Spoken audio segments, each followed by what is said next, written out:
मंगल भवनय मंगलहारी, द्रवहु सुदशरथ अजिर बिहारी। हर काम को मंगलमय करने वाले और अमंगल को हरने वाले श्री रामचंद्र जी को मैं प्रणाम करती हूँ। सती सुलोचना राम जी के पास जाती हैं अपने पति को सिर मांगने के लिए। वही कथा मैं कहने जा रही हूँ। जैसे श्री रामचंद्र जी और सती सुलोचना का संवाद। जब सती सुलोचना का पालकी रामचंद्र जी के शिविर में जाता है, उनके समक्ष जाता है, तो इतनी बंदरी सेना रंग बिरंगे भूरे रंग लाल रंग के थे। सब लोग सोचते हैं कि हम सुलोचना के देखें, हम सुलोचना को देख ले, वो कैसी है। वो सीधे उनकी पालकी सुलोचना की जाकर श्री रामचंद्र जी के पास रखी जाती है। सुलोचना कुछ दूर ही से उतर करके पालकी से रामचंद्र जी के पास चली जाती हैं। रामचंद्र जी के चरण पकड़ करके बहुत प्रकार से विलाप करती हैं और बैठ करके सारी बात बता देती हैं रामचंद्र जी को। रामचंद्र जी ध्यान पूर्वक सारी बात प्रेम से सुनते हैं, लेकिन उसमें जो बंदरी सेना जैसे कि अंगद, बाली, सुग्रीव, हनुमान जी थे, वो सब सुन करके विश्वास नहीं करते हैं। कहते हैं कि हे प्रभु, ये सब राक्षसी माया है, एक गढ़ंत बातें हैं। कटी हुई भुजा आंगन में कैसे जाकर गिर सकती है, वो भी खड़िया से कैसे सारी बात लिख सकती है। ये बात विश्वास योग्य नहीं है हे प्रभु।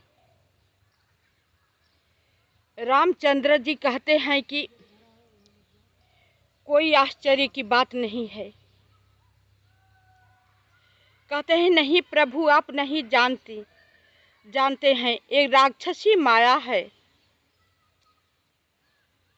जब यही बात है तो जो हम लोग शीश ला करके रखे हैं, ये मांग रही है सती होने के लिए,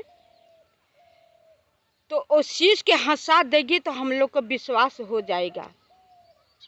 नहीं तो इस शीश ले करके जब कटी हुई भुजा बता रही है कि सब लिख दी सारे वृतांत, तो जिंदा भी कर देगी। तब बहुत परिश्रम के बाद मेघनाद मारा गया है, फिर जिंदा हो जाएगा तो किसी प्रकार नहीं वो मारा जाएगा। कहते हैं प्रभु ठीक है, ये भी देख लो। जब शिष्य मांगती हैं कि हे प्रभु, मेरा पति को शिष्य आप दे दीजिए, मैं सती हो जाऊं लेकर के, तो लोग शर्त रखते हैं कि जब कटी हुई भुजा तुम्हें खड़िया से लिख करके सारी वृतांत बता सकती हैं, तो कटा हुआ सिर जो है आप इसे हंसा दोगी तो हम लोगों का विश्वास हो जाएगा और शीश को दे देंगे, तब जा कर के तुम सती हो जाना। कहते हैं ठीक है। शीश ला करके राम जी थोड़ा इशारा करते हैं, अंगद जी ला करके शीश देते हैं।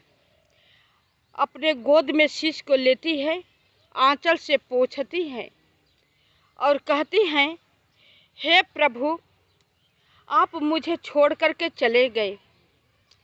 हमें विश्वास नहीं था कि आपके भी ऐसी स्थिति होगी। आपको नाम सुन करके सारे स्वर्ग से देवता भाग जाते थे, लेकिन आप इस तरह के रण में पड़े हुए हैं। भुजा कहीं पे है, सिर कहीं पे है, धड़ कहीं पे रहे। हे प्रभु, मैं आपको राम के दरबार में आ गई हूँ और शीश मेरे पास में है, लेकिन मेरे बात को कोई विश्वास नहीं मान रहा है। आप हंस दीजिए, हंस देंगे तो मेरी बात का विश्वास हो जाएगा और हम सती आपके साथ हो जाएंगे। शीश नहीं बोलता है। पूरा उसके चेहरा पर धूल लगा हुआ है। अपने आंचल से पोंछते हुए कहती हैं, लगता है कि मार काट करते करते अब बहुत थक गए हैं, इसलिए अब नहीं बोल पा रहे हैं। अगर मैं जानती कि यह दशा मेरी होगी तो आपके बोल करके।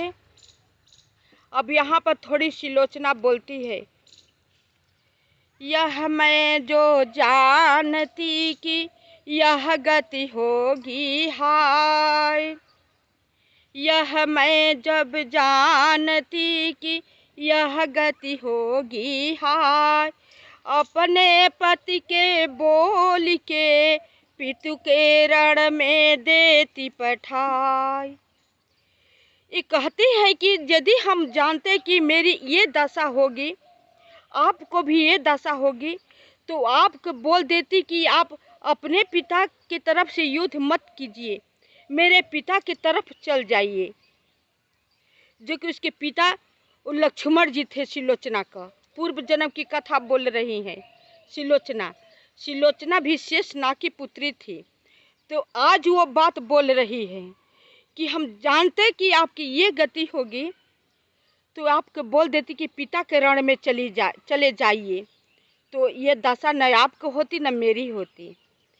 इतना वचन सुन के मस्तक हंसा ठठाए, आकाश पताल सब डोलने लगा, देवता सब भयभीत हो गए। ऐसा ठहाका लगाया शीश, और उन्होंने कहा कि आप ही के पिता ने मुझे मार गिराया है, और बोल रही हो कि अपने पिता को हम तरफ आपको भेज देती बोल करके। सब लजा गए, अपना बात वापस कर लिए।